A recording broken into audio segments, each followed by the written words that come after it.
بسم الله الرحمن الرحيم. الحمد لله رب العالمين، الصلاة والسلام على رسول الله صلى الله عليه وسلم. ربي اشرح لي صدري ويسر لي أمري واحلل عقدة من لساني يفقهوا قولي. السلام عليكم ورحمة الله وبركاته. ورود درسنا إرسالا درس nangemu tenengen kota hijriyancine ujinero komona gati do tanna gati do sinabana kasuna gatandin tammundo kobu nandaga gemu miladincine ujunu hilli ado sino tammido kobu atammundo karago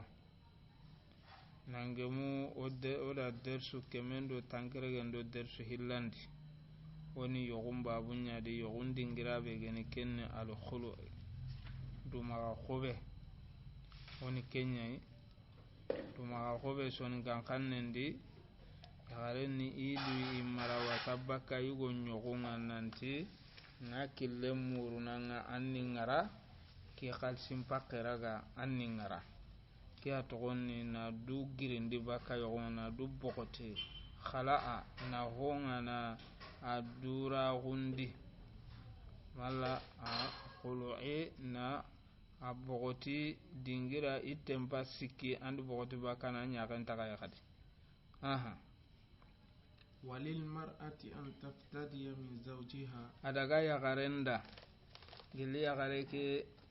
haganya ya garin bale kunte limnan bucinnehe ananya kada nya rasidatan ya kellifa do khai serehe abale go ka haqilen timmante amma kanyi ken kai awa kenya garebe a haqilen timmante ne abale go adaga danga an taftadiya anidu magawasa min zawjiha baki kina yokunga geli kine ke gani ya igubalo kunte kine ke gani rashida agani kelifado adaga ana ado kenkine nan taako kena buran pakke hay annaraga annin kanne wara bisadaqiha ta huttemu mamumancu andin yaqiti awa ujunu tamme haya annin ngara wa ganya farenga gatinga mogobe sallallahu alaihi wasallam ya garengeridu magawasa baki kinaiti ahuttemu manga au akthara wala ni du magawasa baka wa yogoke ti hoga mpunta hutenga andi nyageti wujunu tammiyai ka wujunu tammido karago hay annen kannen kininga ke do ma gobe la telleti ki hay aw aqalla wala hube gan logonta wujunu tammi andi nyageti kenya ka wujunu karagi hay igondungetai agar goro ganni yugondo yakenga na gaja manganga na sigi sonin kara dagaren na irambane utana sedi yugon kamana tantam mampai yugon na irame ke sedi bakadwa ana sedi bakadwa awreni awa yagare ke tantam mampai amana awa angedi nyake tube haike annin kannen ngarannan daga yugo ke gana waraketa ina tanya woren bo ka yugo ke gana agama irame keraga ayogo da gana irame ke seda kama yugo ke mare nyagaro kungurun tonna daga ina daga irame ke utu karama yugo ke maga autu pasi yugo ke gana utu tanni ina tanya woren o kebre ka digame nga hube kama yakare ngana ti yugo ndanga kera ganni ngaraga rogo yugo ngadunge na raga bane wore nganyana iza lam yakun an darari biha ke daga yenga yugo ke digame ni meni kama yere saza yugo ke yagare ke abujunu kutami be kinni yugo ke esi halal yani yugo kena ken kalisi gaba adaga yugo ke daba na ken kalisiraga na yiga do yagare ke wore musonga yalla ken daga walla madaga adaga walla na hutte ke sage yalla yugo ke gana raga de harami ga walla ma harami ga ade halal ya yiga kasirtin yana da ke yagare kundu be gedi dege muru esigi go kedi bone dumbuta sogo yagare ke kamma ba igatini yoguranta sebetini ke bone kamma ayi yagare ke igo ke kenuye antedita antaka mulla ina to igo nyogunga ke ana gedi memuru kayto ko igo ke gedi tora saga kamma yogura ganti telletiken ke ganani igo ke gana ke dumuga ko bona bure daga nayiga ari halal yayiga amma gella gana nya ganya tora kamma anta gemede kadi nyimme gana sede kadi nga guru jana yogon kana bugu ya garem di wujunu tammikini igo nga misale ndinanti angedi nyagiti kebe hayke kilenkini ngannan daga adi wujunu tammiraga misale kundandi ho gere mun nanti ya garenda nati ke ya gara la hiya akara ke ya gare ga hesere sura mi ke go memu ni ke uchedi kenga ko inin nanti ya gare ke di miamuru toranya sababuni kadi ngawujunu kutamira gana yugo ngana sagandi kati ya gare ke yogo ke gana bogo khame asa toranya sababun nan cigi ya gare ngedi ina buren bagandi ni mekita kiana gati illam yakun an darari biha jalla ganani tora ga maso ya gare ke sere daga ta kebe supportene kenyan tigi ya gare ngedi idumuru in kana an dararin biha ka ganani duma ga gobe ke ganyati sababu be yugonda bono dumbutenya so ya gare ke kenyan ya gare ngedi memuru araja'ati ya gare na sage mana sere anna ille kati gonganantana honca gande bima atatahu yagare ngeri kebe kine na dubagandi tai yagare ngatini sere ngatini awjunun tammisage epe anya ka hakati walazima hul khulu duma gobe ke asebetina khamene o kebre ona ham nandi yegi kinanu ini do koroside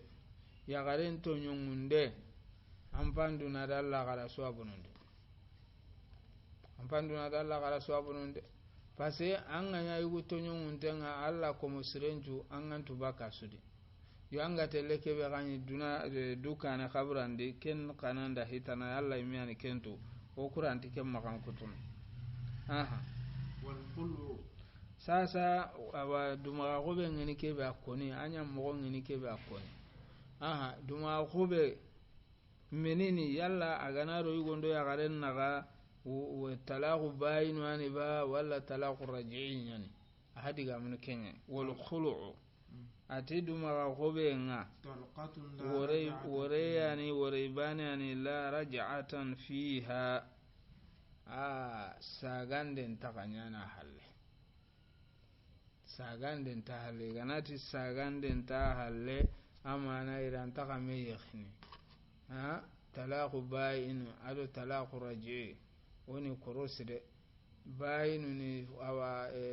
sigranu hilla bayinu suqra ado bayinu kubra ado raj'i ken yogumba kunu kushiki akam talaqu raj'i geni kebe igonti akenda ndangara awa alidan taguno odo kennaga sadaga alidan ucenga timmene igonti oreke nimis awa nya honi nyantindi wara nyille kate habe kanjonden tedi sage kanjonden tedi katsi baganda kante awa sage ne go nyogonga yagaren ka sogon tedi fasi yogum makara hana ba kasere anga jatene wore ibane dangi naga keni talaqu raj'i talaqu bayin suqra kengen hube igonti yagaren dandangara ageri wara yagaren ta mali danga timene igo manni misi anya bayinu aketa walla gati yagaren dandangara batta wore anya bayinu har igo ngana ni misi keta yogo kurumban loni yogo kurumbani hutti kurumba sogo nga yagaren daragati nin taga yeginanga igo tanana yegi ko aga daga dungenanti asagene kate keni bayinu kubra igonde yagare ngara ta hana ta hilla ta sikanya bayinu kubra kenya garen ta telle kenyu goda ngama ya gare ke gana ya yugo tanai ken ngana karana to walla gana wara kebire ana daga ke yugo hillandida yo sasa diga men ga hube kama khulu ngorengo esigi igo nganati ya garenda ndangara maga ko be nya ganani idi maga ko be ndebere yugo nda khalsinu laga yugo nyille tina gade a ngeke ngamulla wonyille katimi walla ya garenti ngamulla wonyille katimi yeli rawaile na katimi ti yugo hanake awa sitindeke ti yugo hanake hutteke ba ai mananya illa binikahin jadid ma yugo kurumba tanana yawa ndebere wolin nan cede hutten nan kite sedanun nan cede biridaha manyana tu ko dunge igon porcenta kamma ya garen nyimme gana dunge parce que garen nyandi dubagandi ay mi alla na igon ay mi alla na tini iwa dungene nanti asagene kati igonga kaya garen gedi dubagandi woni ekebe gara sondo menga gedi dubagandi tikenga amanni mishi hasa ken koni ampina sondo menga anti gemme sere tanadanga anken nanti anga sagandi ni kati kenyo wa hadi hari ya gare ke gana nimisi gana tiketa ke iwa ile na kati igo ke walla igo ke ga nimisi iga gemedi anyana ti yogo kurumba yogo hana ke ndangi awa hoyan kanya na ga wore dangi na aha wal mu'taqatu tahta al 'abdi aha sasa walle ndana nga adduguta hoyan kam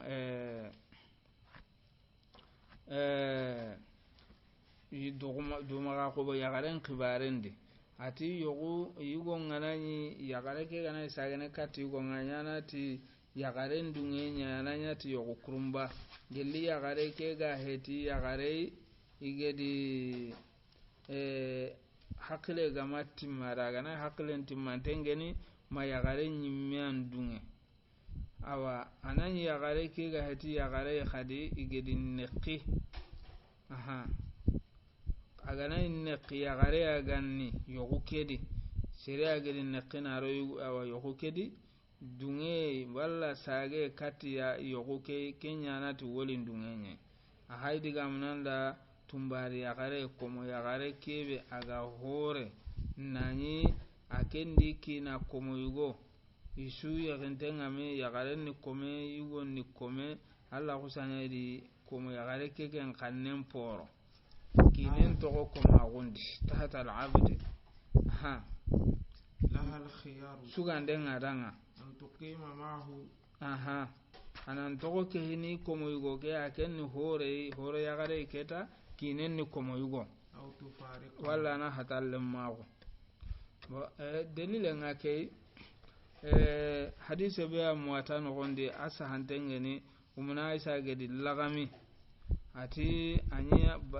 barara ta khibarendi sunna nu sikki murano gondi kuma yagare kebe gere katti umuna aisha nanti ikamanudi muri maga nanti litin naburei inampore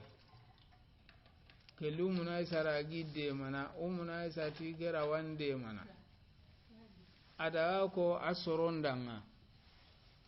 agadaga ko asoronda isoronda kamanu kubenu ge tampore agadaga ko ni da itiyo boy dunge umuna aisha na horo kai kunna nya ahoyenga ikunna nya awala kunna nyingi kunda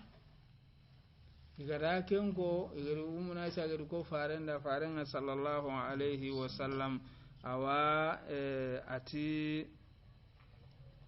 ana horo barara soronge di certificabe ko awa certi bononte nya farendi jami'an kira da haraman kira da kutuban kira ati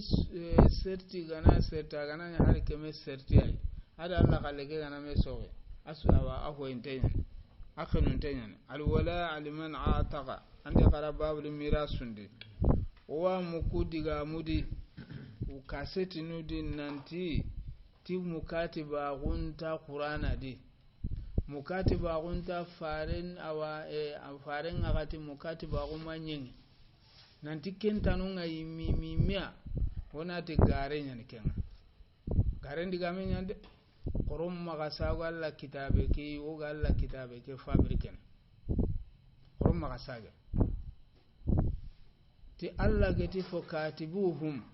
nanta wureni ya golinya lemma gonya soronga nari baranyina go muraga ya gani ifoila ke sahante hadisi sahante pai anna daga muslimuti anna daga murunonga barara khibarende anna daga amurunonga aha farin yimme barara ga hore farin yimme ani sallallahu alaihi wasallam na barara dikina akhiri barara kina gari kati farenga sallallahu alaihi wasallam nanti barara a hore aga hore ga barira ga hore amulla inan pete bakia pasi kenya hore ikeni komo igoni ana kanjo amma ga yogum bonundi farin di sukiri sallallahu alaihi wasallam na khibare ke ko ya gare keda ya gare keta da tan ni nyameri ni aba walla nin kanjono atin nan kanjono ate kanjonde nyaage ni mpa junta ke go yakati agirada yogum bogu kenya ne haramare me higa na linganda mogomo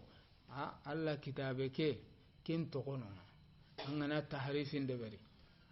sere ko ne ran dahiba kam maga ngala nyindu kane anala nyindu kane haramare men ta ho bakir inene ke kam magandani sahanda nonga asana dambatte ati sunna no shiki wodi ke ya gare khibarendi asuna no kusiki ahana nimenia komo ya gare ya gintenga horo komo ya gare ya gintenga komo yugonga komo ya gare ke gananya hore adaga dangana ntoko kehini awa ikina kome ke basinte adaga danga kadi ani dugutu kebire jago da hamu yere kundu komo igondo komo ya garen na nyegime horo ya garen do komo igon na nyegime asu daga ntenya wa kempa muni yere kundu oga na danginonga ati pasi awa muslimu no gondi kana awa zawjaha abdan nanti bariratin aki na nyi komenye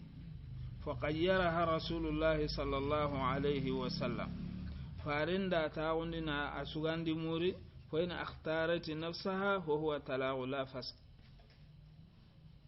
ya gare ke gella gana dege nyara murunantin taka tokko yugo ke yogonga anyana wore nyai antinya na fasqa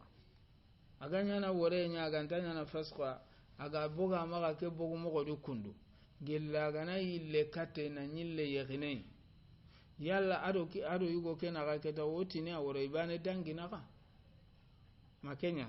wotini wore ibane dangina ka ki wore be geni keta ya garenge ni du sugandi ken wore keta bayinu ani ba walla menini awa ati Sheikh Khalil rahimahullah ada adiga men ko mukhtasara Khalil nogondi sasa adaga igo ke talaqu anyana talaqu rajinya igo ngana nimisi wala ya gare ngana nimisi nanti dunge igo ngeri kebe muri magana ntawo ke ni igo nga futu kurumbanti baka woli kurumbanti ni anti murin woli kurumbanti murin kebre wa hamunu nanti ya gare ke agana idu sugande kadi nanti iwa to koygo maga awa to ka maga yoko kurumba kanti awa sitina kadi yoko kurumbanti sitin wonda wa man ishtara zawjatahu in fasakha nikahu ay hube konanda kadi gelli seregeni yaqen qobo an fasakha nikahu yogun guruje angeda nyakken qobo yogun guruje kenni meniya yalla sere ganati sere ndi yakken qobo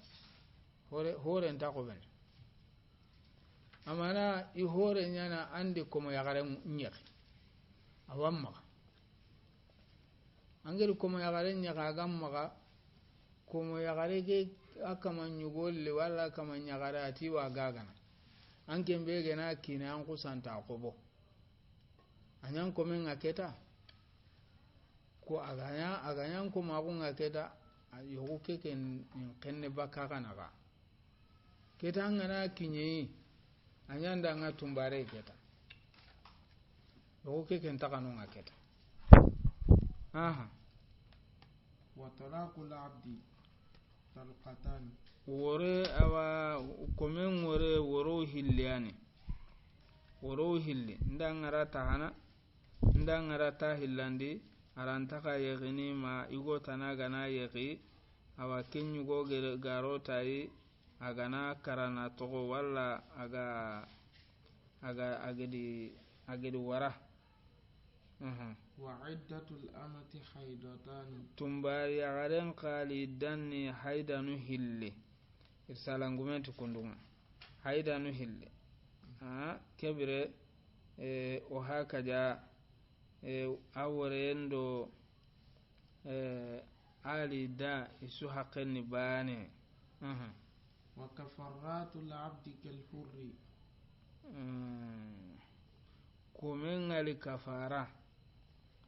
kumengal kafara awago horengal kafara بخلاف معاني الحدود alo haqqungal halanun yanti bana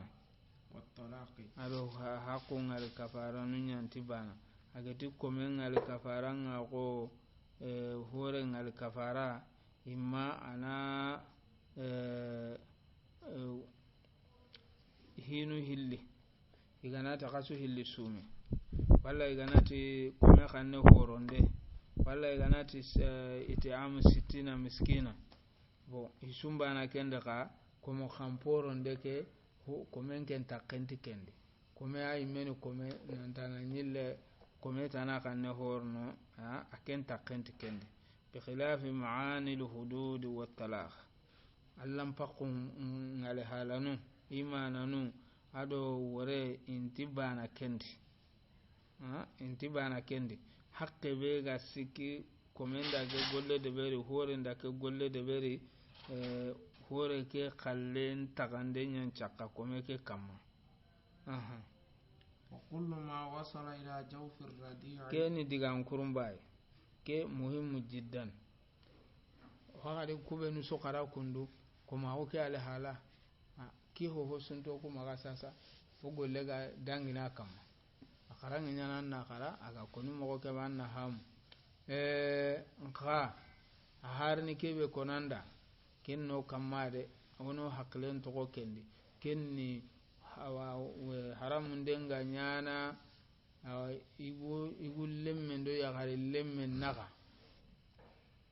walla maganyana ya gare lemmun pilli durun naga misale ya ganna lemmu hille jari tugunu isus sugu ya garimbane Allah ntaka kun kapame igu bane maga walla igu lemme ya gare lemme isus sugu ya garimbane kullan taka me yaqini ke wana ke korosi mo siri anga nyini dingira yogo ijitima unu yogo nu kanu yogo nu di ya garunga kitene iga tagalle ma gondi galle mere mun chugundini nani iswa kabane nogondi o habanu hillo wa hababane kundi me khawara kulle munari nan diame yaqini khati digame nan kawa awa krosinde nan kawa ke kama mo siri aha digamunu kenya kama na ga ka haywa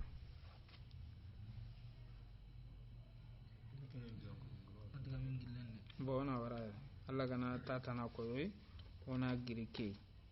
fatan banju be no go no gonda Allah ga an gonda Allah gana anundi ona dangitiya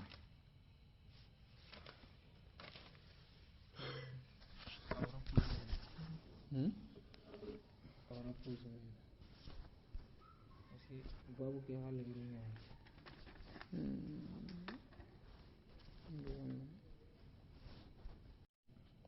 يعني والله سبحانه وتعالى نغنا توفيق دو إخلاص الله نكين يودانا نوكسي سيطاني نوكسي يونكي لومو ديغامي